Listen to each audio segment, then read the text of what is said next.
सर्वदेवमय रथ का वर्णन, शिवजी का उस रथ पर चढ़कर युद्ध के लिए प्रस्थान, उनका पशुपति नाम पड़ने का कारण, शिवजी द्वारा गणेश का और त्रिपुरदाह मैदानव का त्रिपुर से जीवित बच निकलना।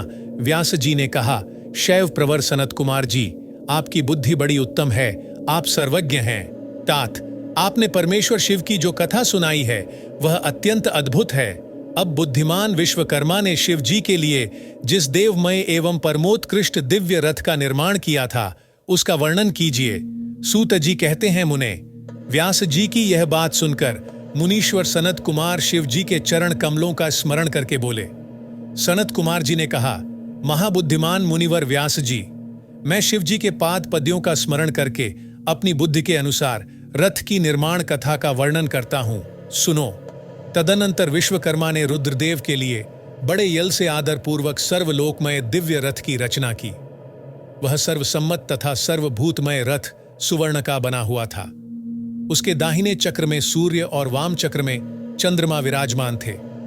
दाहिने चक्र में 12 अरे लगे हुए थे, जिनमें 12 सूर्य प्रतिष्ठित थे, और बायां पहिया 16 अरों से युक्त था, जिनमें चंद्रमा की 16 कलाएं विराजमान थीं। उत्तम व्रत का पालन करने वाले विप्रेंद्र, अश्विनी आदि सभी 27 नक्षत्र भी उस वाम चक्र की ही शोभा बढ़ा रहे थे। विप्र श्रेष्ठ 6 ऋतुएं उन दोनों पहियों की नेमी बनी। अंतरिक्ष रथ का अग्रभाग हुआ और मंदराचल ने रथ की बैठक का स्थान ग्रहण किया। उदयाचल और अस्ताचल ये दोनों उस रथ के कुबर हुए। महामेरु अधिष्ठान हुआ और शाखा पर्वत उसके आश्रय स्थान हुए। संवत्सर उस रथ का वेग, उत्तरायण और दक्षिणायन दोनों लोहधारक, मुहूर्त बंधुर, रस्सा, कलाएं उसकी कीलें हुईं। काष्ठाएं उसका घोना, नासिका रूप, अग्रभाग, क्षण अक्षदंड, निमेष अनुकर्ष, नीचे का काष्ठ और लव ईशा दंड हुए। द्युलोक इस रथ का वरूथ, ऊपरी पर्दा तथा स्वर्ग और मोक्ष ध्वजाएं हुई। अभ्रमु, ऐरावत की पत्नी, और कामधेनु जोए के अंतिम छोर पर स्थित हुए। अव्यक्त प्रकृति, उसका ईशा दंड, बुद्धि नडवल, अहंकार कोना और पंच महाभूत उसका बल थे। मुनि श्रेष्ठ, इंद्रियां उसे चारों ओर से विभूषित कर रही थीं और श्रद्धा उस रथ की चाल थी। उस समय वेदों के 6 अंग ही उसके भूषण और पुराण, न्याय, मीमांसा तथा धर्मशास्त्र उपभूषण हुए।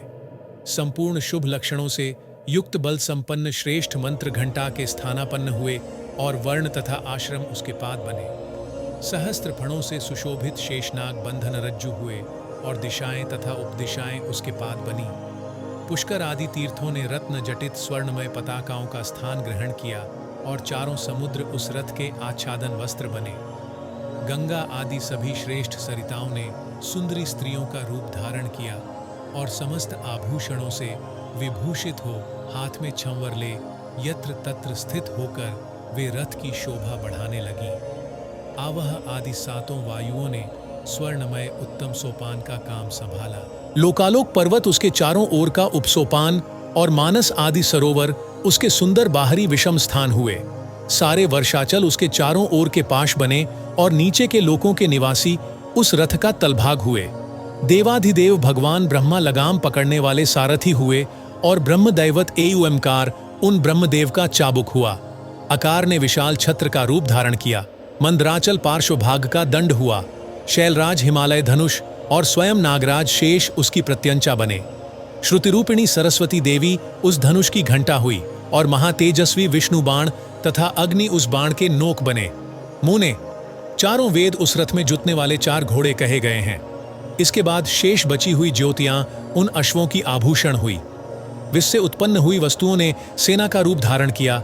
वायु बाजा बजाने वाले और व्यास आदि मुख्य मुख्य अर्शिवाह वाहक हुए। मुनीश्वर, अधिक कहने से क्या लाभ, मैं संक्षेप में ही बतलाता हूं कि ब्रह्मांड में जो कुछ वस्तु थी वह सब उस रथ में विद्यमान थी।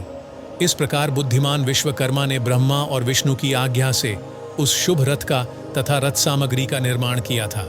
सनत कुमार जी कहते हैं, महर्षि, इस प्रकार के महान दिव्य रथ में जो अनेक विध आश्चर्यों से युक्त था, वेद रूपी अश्वों को जोतकर ब्रह्मा ने उसे शिव को समर्पित कर दिया। शंभु को निवेदित करने के पश्चात जो विष्णु आदि देवों के सम्माननीय एवं त्रिशूल धारण करने वाले हैं, उन देवेश्वर की प्रार्थना करके ब्रह्मा जी उन्हें उस रथ पर चढ़ाने लगे। तब महान ऐश्वर्यशाली सर्वदेवमय शंभुरथ सामग्री से युक्त उस दिव्य रथ पर आरूढ़ हुए। उस समय आर्षि, देवता, गंधर्व, नाग, लोकपाल और ब्रह्मा विष्णु भी उनकी स्तुति कर रहे थे। गान विद्या विशारद अप्सराओं के गण उन्हें घेरे हुए थे। सारथी के स्थान पर ब्रह्मा को देखकर उन वरदायक शंभु की विशेष शोभा हुई। लोक की सारी वस्तुओं से कल्पित उस रथ पर शिवजी चढ़ ही रहे थे कि वेद संभूत वे घोड़े सिर के बल भूमि पर गिर पड़े। पृथ्वी में भूकंप आ गया, सारे पर्वत डगमगाने लगे। सहसा शेषनाग शिवजी का भार न सह सकने के कारण आतुर हो कौप उठे। तब उसी क्षण भगवान धरणीधर ने उठकर नंदीश्वर का रूप धारण किया और रथ के नीचे जाकर उसे ऊपर को उठाया। परंतु नंदीश्वर भी रथारूढ़ महेश के उस उत्तम तेज को सहन न कर सके, अतः उन्होंने तत्काल ही पृथ्वी पर घुटने टेक दिए। तत्पश्चात भगवान ब्रह्मा ने शिवजी की आज्ञा से हाथ में चाबुक ले घोड़ों को उठाकर उस श्रेष्ठ रथ को खड़ा किया। तदनंतर महेश द्वारा अधिष्ठित उस उत्तम रथ में बैठे हुए ब्रह्मा जी ने रथ में जुते हुए मन और वायु के समान वेगशाली वेदमय अश्वों को उन तपस्वी दानवों के आकाश स्थित तीनों पुरों को लक्ष्य करके आगे बढ़ाया।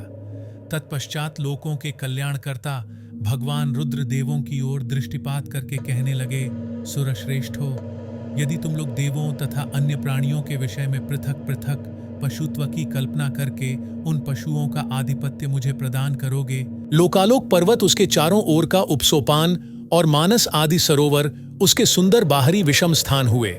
सारे वर्षाचल उसके चारों ओर के पाश बने और नीचे के लोकों के निवासी उस रथ का तलभाग हुए। देवाधिदेव भगवान ब्रह्मा लगाम पकड़ने वाले सारथी हुए और ब्रह्मदैवत एवंकार उन ब्रह्मदेव का चाबुक हुआ। आकार ने विशाल छत्र का रूप धारण किया। मंदराचल पार्श्वभाग का दंड हुआ। शैलराज हिमालय धनुष और स्वयं नागराज शेष उसकी प्रत्यंचा बने।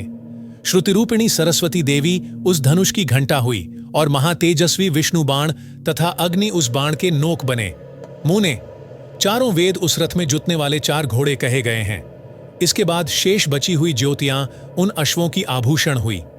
विश्व उत्पन्न हुई वस्तुओं ने सेना का रूप धारण किया। वायु बाजा बजाने वाले और व्यास आदि मुख्य मुख्य अर्षिवाहवाहक हुए। मुनीश्वर, अधिक कहने से क्या लाभ, मैं संक्षेप में ही बतलाता हूं कि ब्रह्मांड में जो कुछ वस्तु थी वह सब उस रथ में विद्यमान थी। इस प्रकार बुद्धिमान विश्वकर्मा ने ब्रह्मा और विष्णु की आज्ञा से उस शुभ रथ का तथा रथ सामग्री का निर्माण किया था। सनत कुमार जी कहते हैं, महर्षि, इस प्रकार के महान दिव्य रथ में जो अनेक विध आश्चर्यों से युक्त था, वेद रूपी अश्वों को जोतकर ब्रह्मा ने उसे शिव को समर्पित कर दिया। शंभु को निवेदित करने के पश्चात जो विष्णु आदि देवों के सम्माननीय एवं त्रिशूल धारण करने वाले हैं, उन देवेश्वर की प्रार्थना करके ब्रह्मा जी उन्हें उस रथ पर चढ़ाने लगे। तब महान ऐश्वर्यशाली सर्वदेवमय शंभुरथ सामग्री से युक्त उस दिव्य रथ पर आरूढ़ हुए। उस समय आर्षि, देवता, गंधर्व, नाग, लोकपाल और ब्रह्मा विष्णु भी उनकी स्तुति कर रहे थे।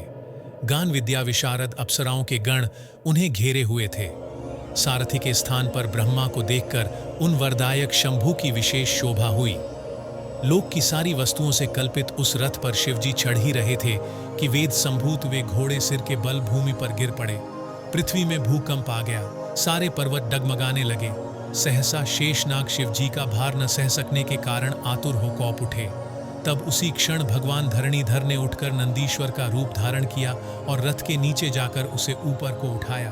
परंतु नंदीश्वर भी रथारूढ़ महेश के उस उत्तम तेज को सहन न कर सके, अतः उन्होंने तत्काल ही पृथ्वी पर घुटने टेक दिए।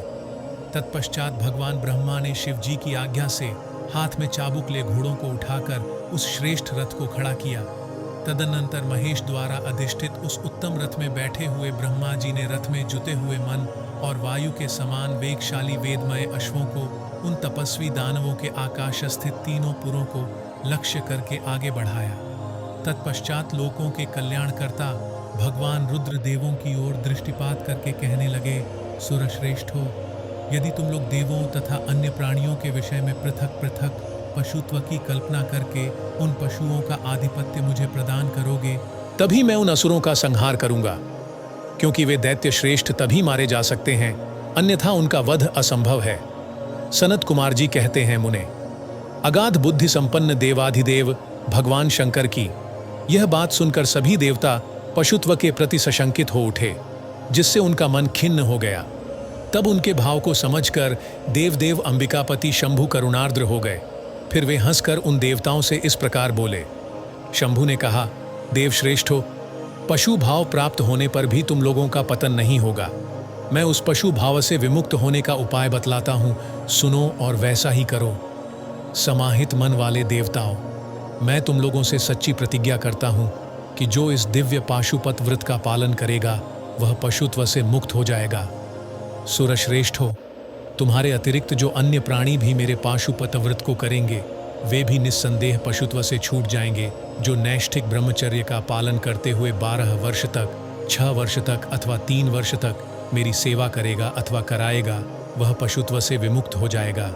इसलिए श्रेष्ठ देवताओं, तुम लोग भी जब इस परमोत्कृष्ट दिव्य व्रत का पालन करोगे तो उसी समय पशुत्व से मुक्त हो जाओगे, इसमें कुछ भी संशय नहीं है। सनत कुमार जी कहते हैं, महर्षि, परमात्मा महेश्वर का वचन सुनकर विष्णु और ब्रह्मा आदि देवताओं ने कहा, तथेति, बहुत अच्छा, ऐसा ही होगा। इसीलिए बड़े बड़े देवता तथा असुर भगवान शंकर के पशु बने और पशुत्व रूपी पाश से विमुक्त करने वाले रुद्र पशुपति हुए। तभी से महेश्वर का पशुपति यह नाम विश्व में विख्यात हो गया। यह नाम समस्त लोकों में कल्याण प्रदान करने वाला है। उस समय संपूर्ण देवता तथा आर्षि हर्षमग्न होकर जय जयकार करने लगे और देवेश्वर ब्रह्मा, विष्णु तथा अन्य प्राणी भी परमानंद मग्न हो गए। उस अवसर पर महात्मा शिव का जैसा रूप प्रकट हुआ था उसका वर्णन सैकड़ों वर्षों में भी नहीं हो सकता। तदनंतर जो शिवा तथा संपूर्ण जगत के स्वामी और समस्त प्राणियों के सुख प्रदान करने वाले हैं, वे महेश्वर यों सुसज्जित होकर त्रिपुर का संहार करने के लिए प्रस्थित हुए। जिस समय देवदेव महादेव त्रिपुर का विनाश करने के लिए चले, उस अवसर पर देवराज आदि सभी प्रधान देवता भी उनके साथ प्रस्थित हुए। पर्वत के समान विशालकाय उन सुरेश्वरों का मन प्रसन्न था। वे सूर्य के समान प्रकाशित हो रहे थे। वे सभी हाथों में हल, शाल, मुसल, भूषुंडी और नाना प्रकार के पर्वत जैसे विशाल आयुधों को धारण करके हाथी, घोड़े, सिंह, रथ और बैलों पर सवार हो चल रहे थे। उस समय जिनके शरीर परम प्रकाशमान थे और मन महान उत्साह से संपन्न थे तथा जो नाना प्रकार के अस्त्र शस्त्रों से सुसज्जित थे, वे इंद्र, ब्रह्मा और विष्णु आदि देव शंभु की जय जयकार बोलते हुए महेश्वर के आगे आगे चले। सभी दंडी एवं जटाधारी मुनि हर्ष मनाने लगे और आकाशचारी सिद्ध तथा चारण पुष्पों की वृष्टि करने लगे। विप्रेंद्र, त्रिपुर की यात्रा करते समय जितने गणेश्वर शिवजी के साथ थे उनकी गणना करके कौन पार पा सकता है। तथापि मैं कुछ का वर्णन करता हूं। योगिन, समस्त गणराज्यों में श्रेष्ठ भृंगी गणेश्वरों तथा देवगणों से घिरकर विमान पर आरूढ़ हो महेंद्र की भांति त्रिपुर का विनाश करने के लिए चले। उनके साथ साथ केश, विगतवास, महाकेश, महारवर, सोमवल्ली, सवर्ण, सोमप, सनक, सोमधृक, सूर्यवर्चा, सूर्यप्रेक्षणक, सूर्याक्ष, सूर्यनामा, सुर, सुंदर, प्रस्कंद, कुंदर, चंड, कंपन, अतिकंपन, इंद्र, इंद्रजय, यंता, हिमकर, शताक्ष, पंचाक्ष, सहस्राक्ष, महोदर, सतीजहु, शतास्य, रंक, कर्पूरूतन, द्विशिख, त्रिशिख, अहंकार, कारक, अजवक्त्र, अष्टवक्त्र, हयवक्त्र, अर्धवक्त्र आदि बहुत से अप्रमेय बलशाली वीर गणाध्यक्ष लक्ष्य लक्षण की परवाह न करते हुए महेश्वर को घेर कर चल रहे थे। व्यास जी, तदनंतर महादेव शंभु संपूर्ण सामग्रियों सहित उस रथ पर स्थित हो उन सुरद्रोहियों के तीनों पुरों को पूर्णतया दग्ध करने के लिए उद्यत हुए। उन्होंने रथ के शीर्ष स्थान पर स्थित हो उस महान अद्भुत धनुष पर प्रत्यंचा चढ़ाई और उस पर उत्तम बाण का संधान करके वे रोषावेश से होंठ को चाटने लगे। फिर धनुष की मूठ को दृढ़ता पूर्वक पकड़कर और दृष्टि में दृष्टि मिलाकर वे वहां अचल भाव से खड़े हो गए, परंतु उनके अंगूठे के अग्रभाग में स्थित होकर गणेश निरंतर पीड़ा ही पहुंचाते रहे, जिससे वे तीनों पुर त्रिशूलधारी शंकर का लक्ष्य नहीं बन सके। तब धनुष बाणधारी मुंजकेश विरूपाक्ष शंकर ने परम शोभन आकाशवाणी सुनी। उस व्योमवाणी ने कहा, ऐश्वर्यशाली जगदीश्वर, जब तक आप इन गणेश की अर्चना नहीं कर लेंगे तब तक इन तीनों पुरों का संहार नहीं कर सकेंगे। तब ऐसी बात सुनकर अंधकासुर के निहंता भगवान शिव ने भद्रकाली को बुलाकर गजानन का पूजन किया।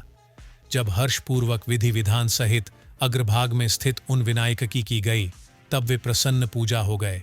फिर तो भगवान शंकर को उन तारक पुत्र महामनस्वी दैत्यों के तीनों नगर यथोक्त रूप से आकाश में स्थित दिख पड़े। इस विषय में कुछ लोग ऐसा कहते हैं कि जब शिव जी स्वयं स्वतंत्र, परब्रह्म, सगुण, निर्गुण, सबके द्वारा अलक्ष्य, स्वामी, परमात्मा, निरंजन, पंचदेवमय, पंचदेवों के उपास्य और परात्पर प्रभु हैं, वे ही सबके उपास्य हैं, उनका उपास्य कोई नहीं है, तब सबके वंदनीय परब्रह्म स्वरूप उन देवेश्वर महेश्वर के विषय में यह बात उचित नहीं जान पड़ती कि उनकी कार्य सिद्धि अन्य की कृपा पर अवलंबित हो। परंतु मुने, उन देवाधिदेव वरदानी महेश्वर के चरित्र में लीलावश सब कुछ घटित हो सकता है। अस्तु, इस प्रकार जब गणाधिप का पूजन करके महादेव जी स्थित हुए, तब वे तीनों पुरकालवश शीघ्र ही एकता को प्राप्त हो गए। मुने, उन त्रिपुरों के परस्पर मिलकर एक हो जाने पर महान आत्मबल से संपन्न देवताओं को महान हर्ष हुआ। तब संपूर्ण देवगण सिद्ध और परमर्षि अष्टमूर्तिधारी शिव की स्तुति करके उच्च स्वर से जय जयकार करने लगे। उस समय ब्रह्मा और जगदीश्वर विष्णु ने कहा, महेश्वर, तारक के पुत्र, उन त्रिपुर निवासी दैत्यों के वध का समय भी आ गया है। विभो, इसीलिए ये पुर एकता को प्राप्त हो गए हैं। अतः देवेश, जब तक ये त्रिपुर पुनः विलग हों, उसके पहले ही आप बाण छोड़कर इन्हें भस्म कर डालिए और देवताओं का कार्य सिद्ध कीजिए। मुने। तदनंतर शिवजी ने धनुष की डोरी चढ़ाकर उस पर पूज्य पाशुपतास्त्र नामक बाण का संधान किया और उसे वे त्रिपुर पर छोड़ने का विचार करने लगे। शंकर जी ने जिस समय अपने अद्भुत धनुष को खींचा था, उस समय अभिजित मुहूर्त चल रहा था। उन्होंने धनुष की टंकार तथा दुस्सह सिंहनाद करके अपना नाम घोषित किया और उन महासुरों को ललकार कर करोड़ों सूर्यों के समान प्रकाशमान उस भीषण बाण को उन पर छोड़ दिया। तब जिसके नोक पर अग्निदेव प्रतिष्ठित थे और जो विशेष रूप से पाप का विनाशक तथा विष्णुमय था, उस महान जाज्वल्यमान शीघ्रगामी बाण ने उन त्रिपुर निवासी दैत्यों को दग्ध कर दिया। तत्पश्चात वे तीनों पुर भी भस्म हो गए और एक साथ ही चारों समुद्रों रूपी मेखला वाली भूमि पर गिर पड़े। उस समय शिवजी की पूजा का अतिक्रमण कर देने के कारण सैकड़ों दैत्य उस बाण स्थित अग्नि से जलकर हाहाकार मचा रहे थे। जब भाइयों सहित तारकाक्ष जलने लगा, तब उसने अपने स्वामी भक्त वत्सल भगवान शंकर का स्मरण किया और मन ही मन महादेव को देखकर परम भक्तिपूर्वक नाना प्रकार से विलाप करता हुआ वह उनसे कहने लगा।